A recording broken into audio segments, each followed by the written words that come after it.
In this lesson, Chapter 7.7, we'll take a closer look at the thoracic cage. By the end of this lesson, you'll be able to locate the bones that compose the thoracic cage and identify their major features. The thoracic cage includes the ribs, the thoracic vertebrae, the sternum, and the costal cartilages that attach the ribs to the sternum. These bones support the pectoral girdle and upper limbs, protect the viscera in the thoracic and upper abdominal cavities, and play a role in breathing. Ribs. The usual number of ribs is 24. One pair attached to each of the 12 thoracic vertebrae. Some individuals have extra ribs associated with their cervical or lumbar vertebrae. The first 7 rib pairs, called the true ribs, or vertebrosternal ribs, join the sternum directly by their costal cartilages.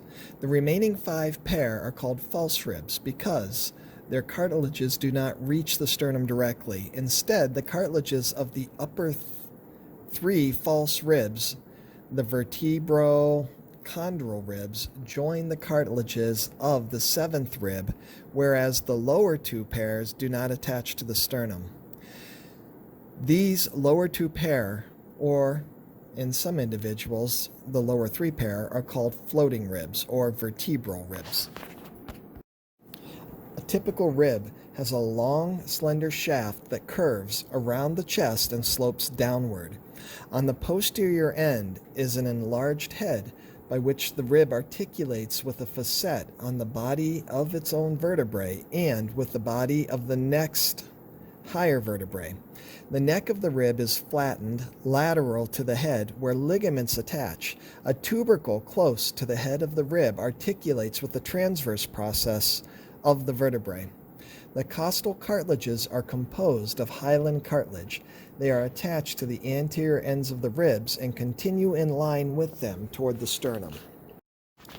The sternum, or breastbone, is located along the midline in the anterior portion of the thoracic cage. It is a flat, elongated bone that develops in 3 parts: an upper part called the manubrium, the middle body, and the lower xiphoid process that projects downward.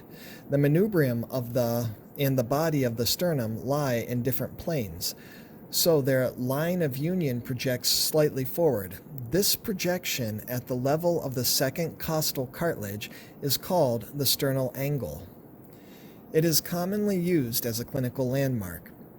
The sides of the manubrium in the body are notched where they articulate with costal cartilages. The manubrium also articulates with the clavicles by facets on its superior border. It usually remains as a separate bone until middle age or later, when it fuses to the body of the sternum. The xiphoid process begins as a piece of cartilage. It slowly ossifies, and by middle age, it usually fuses to the body of the sternum.